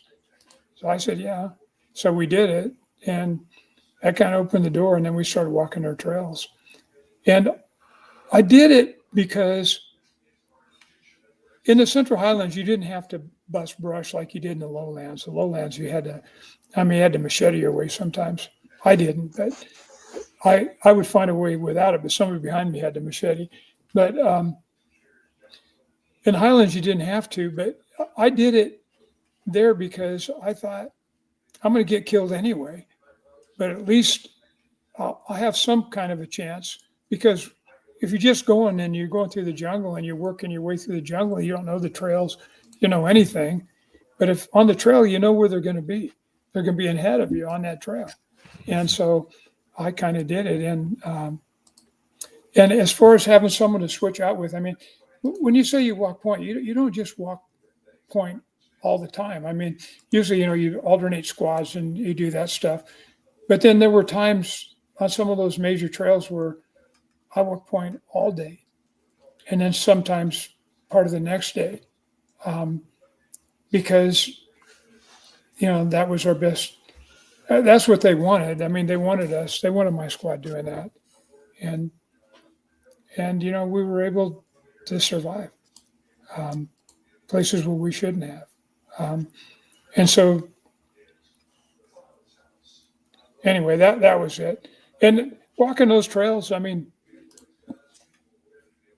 for me, if it was through trails through thick country, that was something I could do better, because I could sense beyond the sight lines. But sometimes we had walk down big trails. We were on a place called the Jolly Trail, which was a major supply route. It was like a freaking highway. Great and chapter. We were on Bougima, the park. They were putting us, this is where we're supposed to be winding down. They were putting my company, well, let's just say Alpha Company and my company. Alpha Company, they put them one time on one of the trails, Jolly Trail. The same time they put us, just a different place. 8 of those guys weren't wounded. Everybody else was. So we're walking down those kinds of trails. And sometimes those trails, it was their country. They were so confident in that country, it was just strongholds for them. There were no fly zones. They didn't fly helicopters over it. They dropped us in it, just a company. And probably, as Peter Valls probably said he would do it. But anyway, And those kinds of trails, they didn't bother. They didn't snake around stuff. They were just roads. And you're walking down those trails, you can't sense beyond the side of their eyes. So you're walking into kill zones, long kill zones, but they're kill zones, and you can't sense beyond it. I couldn't. And so then when that happens, you just, like, so you're like a cat, and you twitch and you're going somewhere. And what I did is, the thing about walking point is that you can have 1,000 guys right behind you. It doesn't matter. That's not going to help you. If it's there, you're either going to get killed or you're not. And so what I would do is I would walk way ahead because I don't need anybody else getting killed with me. So you just, you walk way ahead. And maybe that helps because who knows, maybe they think, well, not waste on one guy. But, I figured if they're thinking I'm going to slip through, I'm going to know they're there if I get that close. So anyway, those are the kinds of things you do. I had a lot of strategies for walking point. I saw a thing one time telling there's an Army manual on how to walk point. And I thought, shit, I'd have died a day and a half doing that crap. I did. You can't, there's no rules. In a war, there's no rules. You got to figure out what works, and then that's what you do. And if you're right, you live, and if you're wrong, maybe you don't. And part of it's luck too. I mean, as much fun as I walk in the kinds of places I walk, you got to have some luck too. You can't just, you can't control everything. This has popped up twice. Gosh, now I can't find it. Was LT, and I'm butchering his last name, Cole, was he a West Point grad? No. He was, I don't know if he was ROTC. I'm not really sure. He's so damn humble. When I say, hey, you were really good. He's, no, it wasn't me. It was you guys. He's one of those guys. He didn't talk much about himself. We got a little skinny guy you saw in that picture. He went through Army Ranger training. But see, they try to make leaders. You don't make leaders. You can help leaders develop a little bit, but you don't make leaders. They send these guys out with all these things about us, exercise your authority and stuff. Leaders are born. Yours is a born leader, and a really good leader for me, the kind of leader that I needed. That is my pit bull. That's why I keep looking around. She's making herself known. She's part of the interview. I apologize if y'all hear her. That's not a real name. This viewer was curious, what was your primary weapon? And then I have another question to piggyback on that. Did you carry a sidearm? No, but I carried an M16. The M16 has a lot of drawbacks, but the thing about the M16 is that you carry a lot of ammo for it. And the other thing is it's quick. It's like a little toy, but it's so lightweight and it's quick and puts out a lot of firepower really quickly. And in the jungle, where you're only shooting, if you're shooting short distance, I mean, you're not sniping somebody. Meters, yeah. Yeah, they're maybe at maximum 50 meters. Just the drawback too is it doesn't really penetrate the brush like a heavier bullet would. But no, I carried an M16, and I carry a sidearm. If you look in my pack, I'm going through the jungle, and you took my pack, you'd find like one heavy tin of sea rations, a bunch of pound cakes that I'm going to use to trade, a couple of little tins of chicken. This is for 3 days, and 4 quarts of water.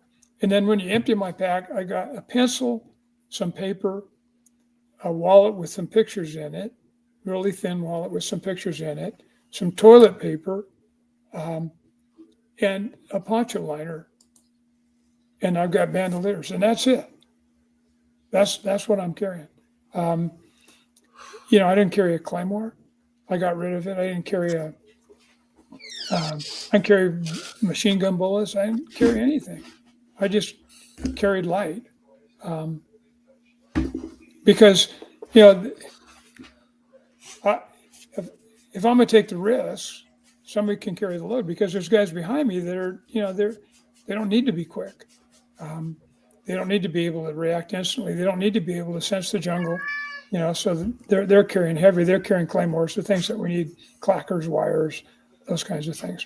But I'm just carrying almost nothing. But that M16, that's a lifeline. That M16 and those bullets, that's the lifeline. Oh, and grenades. I didn't say this, but I should have. I carried 3 or 4 grenades. And the reason that I carried those is because if I'm in an ambush, if I get ambushed and I survive it long enough to be on the ground, which I have, then I can uncork one of those grenades, cook it off, throw it. I know when it's going to explode. And just as it explodes, I can leap away and I can create distance between me and the people shooting at me.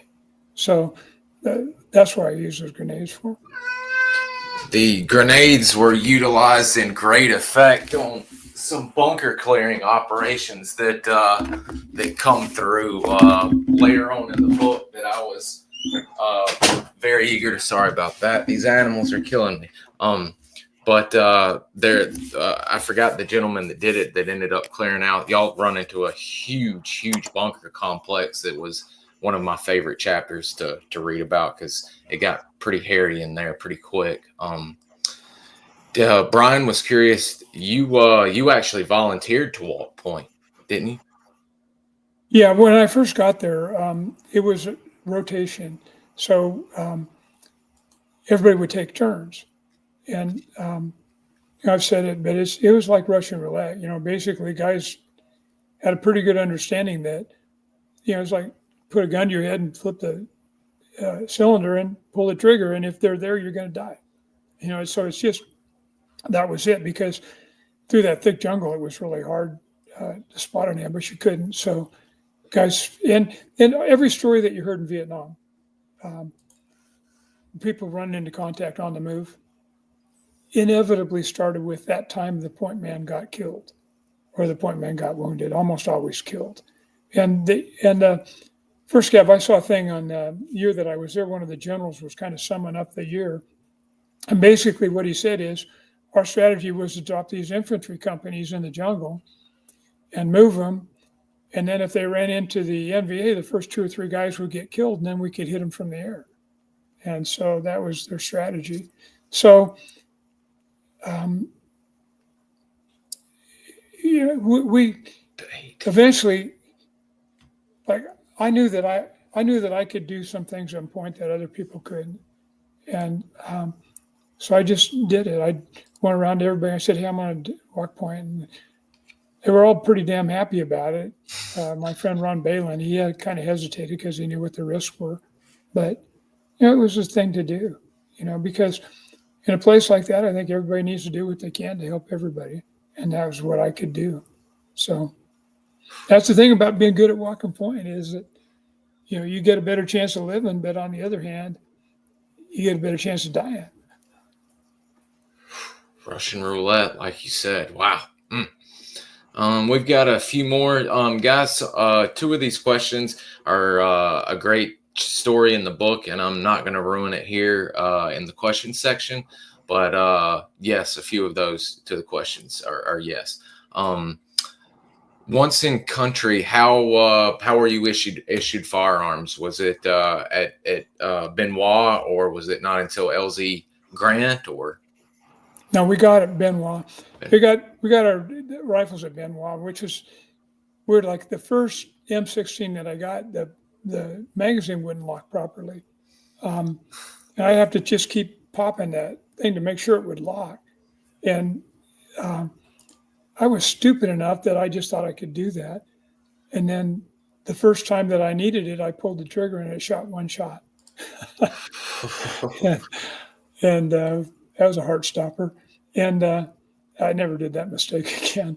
But we got it. And when I was in Benoit, it didn't really even seem like the war. When I got to LZ Grant, there were weapons everywhere. machine guns, M16s, grenades, ammo belts, everything. And that's when you knew you're at the war. They're launching artillery rounds exploding in the jungle. You hear popping noises out there.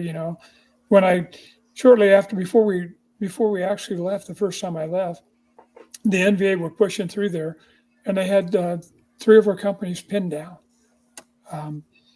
There was a lot of things going on there, and I thought, actually, I thought it was going to be like that the whole time, but it wasn't. The NVA, the North Vietnamese, they would push and then they would back away. Then they would push and they would back away. And you never knew what they were going to do.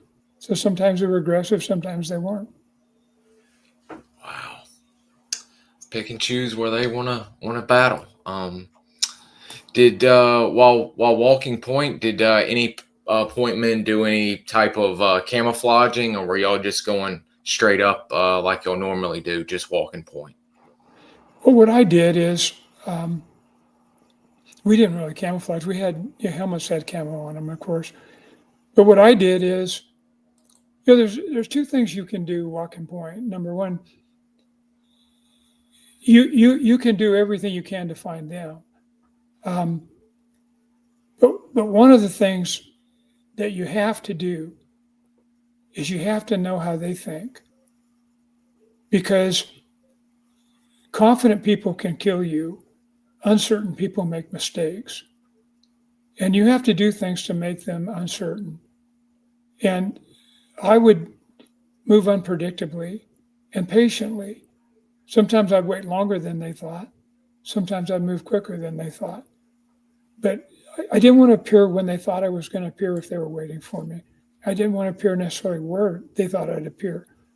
And the guys behind me made a lot more noise than I did. So I moved further ahead. That's another reason for moving further ahead. Because if they hear them moving, they make that last minute adjustment. I'm close enough maybe to hear it, to do those things. And then the other thing that I did is I had a picture of what an NVA looked like. And I knew that if my eyes came across that, I wouldn't think. I already knew what I'd do. I'd already visualized it many a time. And I knew that they would have a picture of what we looked like. A guy with a helmet, a pack. And I didn't do that. I didn't wear that helmet. I came bareheaded, and my pack, I didn't carry a pack on those really bad places. So I came without the helmet, without the pack, because just that tiny seconds hesitation might save my life, and I think it did. So you have to, like I said, you have to make the other person uncertain, make them nervous, make them move, do those kinds of things. And sure, the chances are maybe 1 in 1,000 that's going to make a difference. 1 in 1,000 makes a difference when your life is on the line. It matters, so I did those kinds of things. And the other thing is, of course, you never, this thing about, John Wayne, put John Wayne with me, he'd last a day in a firefight, he'd die immediately. The other side, they're good. And you never want to underestimate them. Never, ever. Man. Walking point. Guys, y'all have got, we got 2 more questions. Y'all have got to get this. I mean, get this book. We covered a lot today. And to be fair, a lot of this is some of this is in the book, but a lot of this is just off the cuff. Y'all have got a lot of surprises in this book on what was going on. But the last 2 are going to be dealing with your ammo and a no-no in the jungle for some people. Did the guest carry his ammo and bandoliers across his chest instead of ammo pouches? Bandoliers across your chest. Then no matter where you went, the ammo was with you. Excellent. And did you say 400 or 500 rounds, or how many personally did you carry at a time on a, shall we say, a normal op? Well, we weren't doing ops. We were just out there. But I'm trying to think how many bandoliers I had. Each one had 18 bullets. They would carry 20, but you didn't put 20 in because it's the spring, the spring to be that compressed.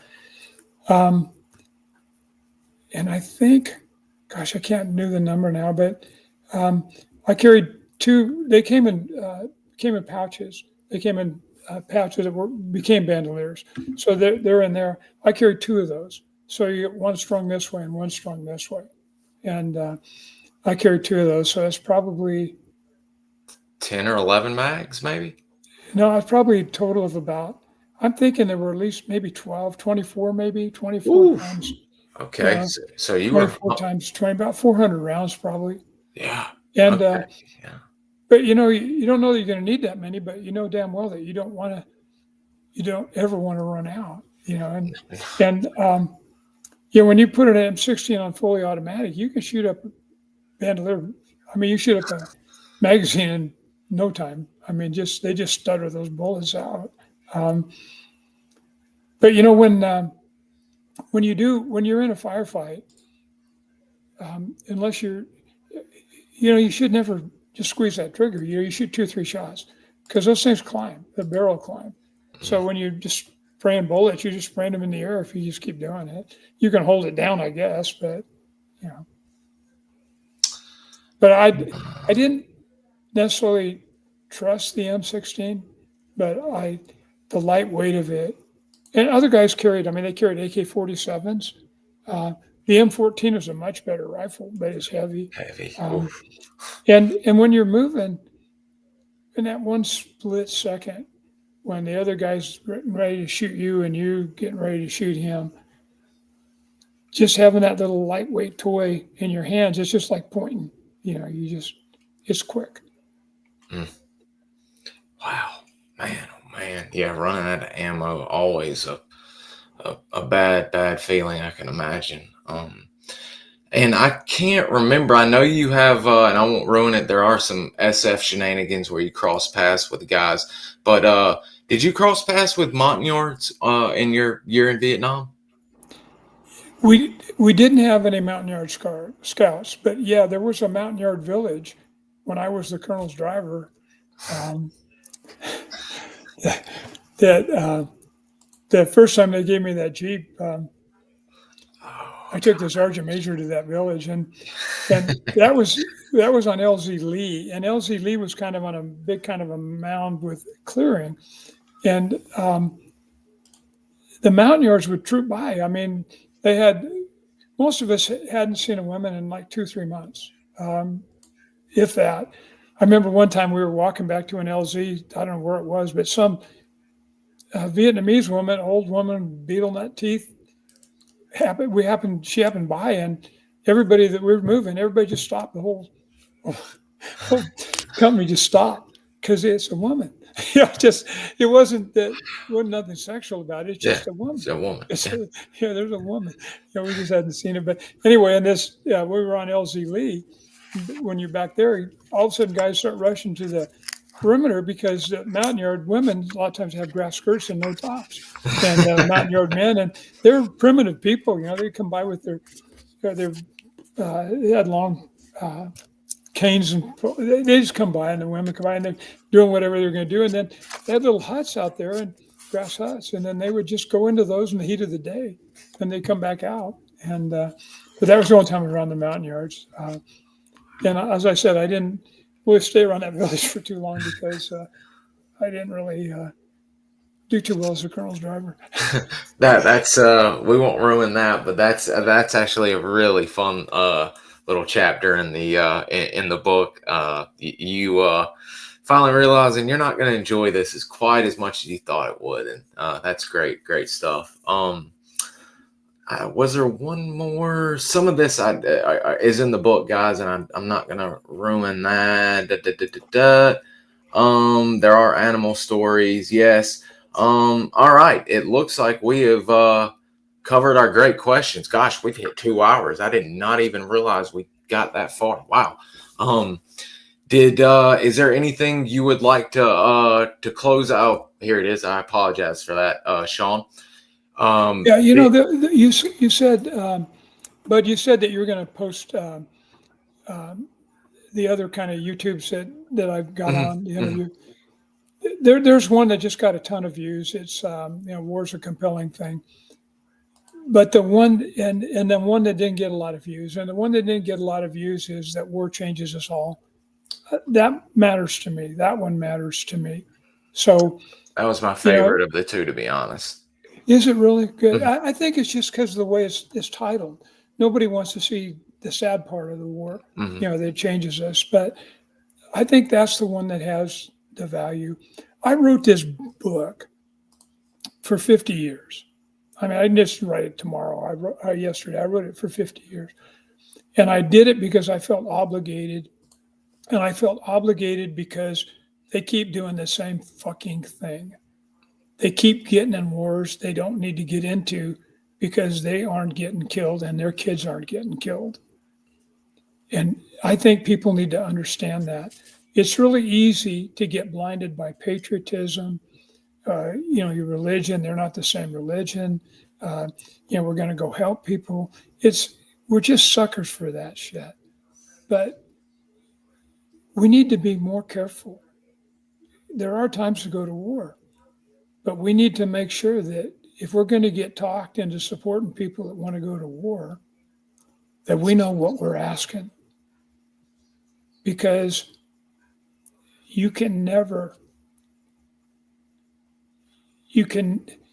don't even feel so bad for the guys that died in Vietnam, but I just agonize over the people that loved them and had to live without them. Mm-hmm. The mothers, the fathers, the wives, the children. When I was there, I was okay with getting killed for me. My family was there now. These guys, I care about these guys. They care about me. We're taking care of each other. That was paramount for me. But I'll tell you, I didn't feel good about the hole I was going to leave behind. And people need to understand more. This people that promote wars, they think, guys dying for glory, glorious deaths, bury me in Arlington, whatever that Green Beret song is.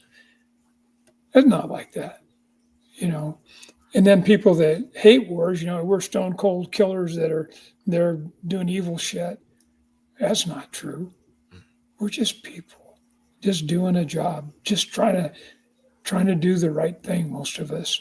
But it changes people. Fear and anger, violence, and people do stuff. I wrote that one story in the book about a guy did something horrible, and I felt bad for the horrible thing he did, and I feel bad for him for doing it because he's a victim too. But that's inevitable in war. But we need to know that. I mean, that's what you do, so all this stuff. And then these people that get the power, they think that by sending other people to kill and die, that they're tough. They're not tough. People that go killing and dying, they're tough. And it's not just the dying, the killing is real hard too. So anyway, that's the end of that lecture, but that's why that other YouTube part of it is important. And I thank you, Bud, for doing this. And I thank you for the way that you're doing it. That means a lot. This is, you're not doing this like, hey, let's talk about shooting a guy at 1,000 meters through the eye. You're talking about stuff that counts. That means the world coming from men like you, and I'm just proud that you were able to come spend time with us, share with us, talk about your amazing book, and feel safe and open enough to share with us, because learning from you men, like you said, so we don't repeat the history, and if we do, we can at least have an outlook like you to where maybe men can come out on the other side a little bit better and safer. But one more thing, Bud, too. Yeah. Having your dad go through what he did, then he raised a kid like you that understands. And I appreciate that. And I appreciate your dad. Thank you. That means a lot. I appreciate you saying that. Definitely wish he was here with us. I'd love to introduce all of y'all that watch, and even the veterans that I speak to, because I know he'd love to get to talk to you guys and chew the fat about the old days. But Agent Orange unfortunately took him, but yeah. Excuse me. I appreciate Hey, your I'm time. usually the one wiping my eyes. Yeah. It's been a great episode today. I appreciate all you've done and continue to do. And if you'd ever like to come back on and talk to us, we've already had people asking if you come back, we'd love to have you come back and talk to us again. If you ask me, I'll do it. If you have a reason for doing it, I'll be happy to do it. Absolutely. Okay. We love hearing back from our vets and all those vets out there. I mean, all those guys that were with me or weren't with me, and a lot of you guys had it worse than I did. I just admire and respect you. And we didn't always do it the best. Maybe we didn't always do the things that we wish that we had done. But I think all of us did what we could, and I think we did it for each other. The man to the left and right of you. Absolutely. Yeah. I can't thank you enough for today. You are just an absolute gentleman. And I've got your book listed into the show notes and the 2 other interviews, guys. Please hop over there and watch those. If you thought today was great, his interview two yesterday were outstanding. And yes, Dan, we're definitely going to have Mr. Ed back to join us. Mr. Ed, thank you. And we're going to go ahead and close out for the day. And I'll keep you updated on the progress of this. I'll go ahead and send you the link if you'd like to have it and share it around. I'll get it to you as soon as we get offline. But I am about to click end stream now. And thank you guys. And